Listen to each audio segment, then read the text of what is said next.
نزلے کے وائرس کے متعلق یہ یاد رکھیں، کئی دفعہ میں نے کئی نسخے بتائے ہیں، لیکن ہم جب استعمال کرتے ہیں تو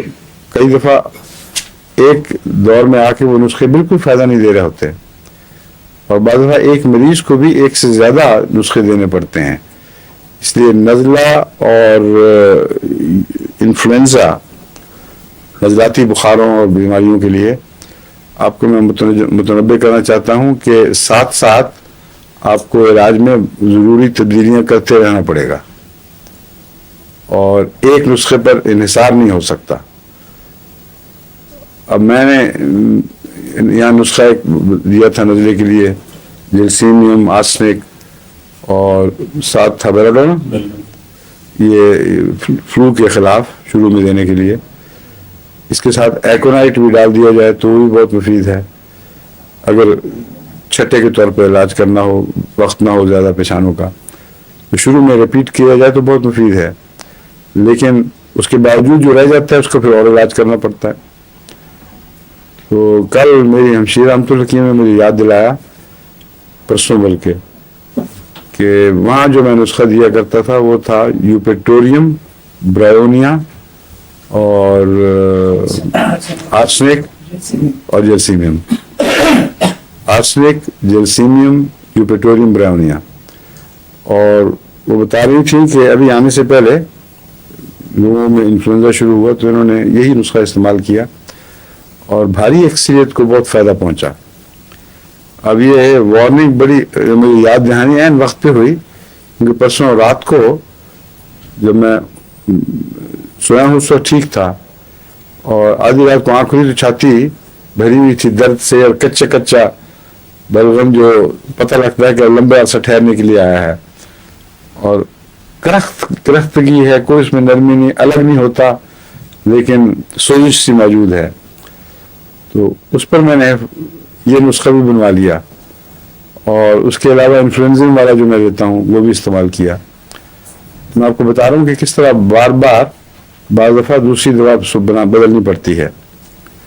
ایک تو یہ فائدہ ہوا کہ پہلے چھاتی پہ اس طرح کا جو دباؤ ہے وہ ہفتہ 10 دن تک ٹھہرا رہتا تھا، وقت لیتا تھا، پھر اوپر منتقل ہوا، پھر ناک کی طرف آ گیا، پھر دوبارہ واپس لوٹ جاتا ہے بعض دفعہ، تو بڑی تکلیف دہ ہے وہ۔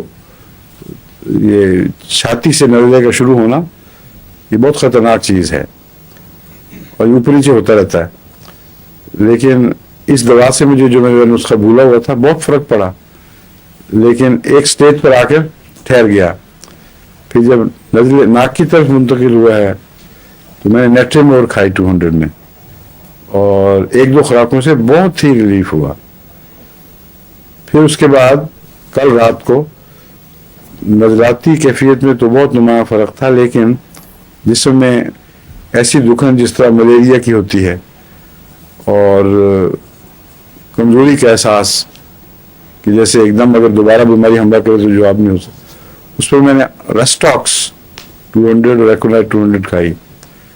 اور صبح تک سیر پہ گیا ہوں تو بالکل ریلیف ہو چکا تھا، کوئی درد جسم میں باقی نہیں، کوئی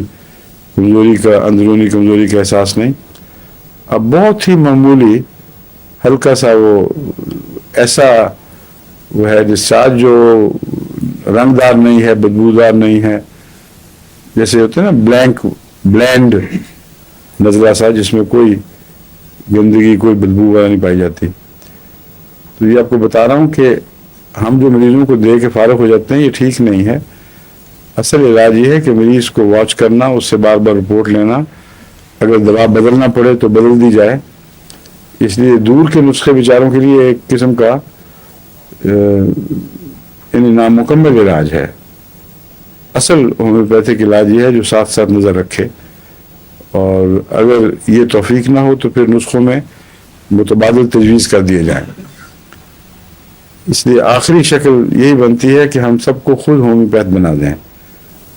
اور کم سے کم اس قابل بنا دیں ہر احمدی کو کہ وہ اپنا علاج خود کر سکے۔ اپنا علاج خود کرتے وقت اگر کتاب اور اس کی ہدایت نامہ سامنے ہو تو وہ یہ آسانی ہے کہ اپنی اندرونی تبدیلیوں کو نوٹ کرتا ہے۔ بعض لوگ پھر اردو بھی کر جاتے ہیں، لیکن اگر احتیاط سے کرو تو اپنا علاج خود ہو سکتا ہے اور اچھا ہو سکتا ہے۔ فاسفورس بھی میں نے آپ کو بتایا تھا پہلے اس میں کام آتا ہے، لیکن وہ اگر گلے میں آ کے خراش ٹھہر جائے اور بار بار تنگ کرے اور ہنسنے سے، خاص طور پر کہہ کر لگانے سے بہت زیادہ تکلیف بڑھ جائے، تو اس میں فاسفورس مفید ہے.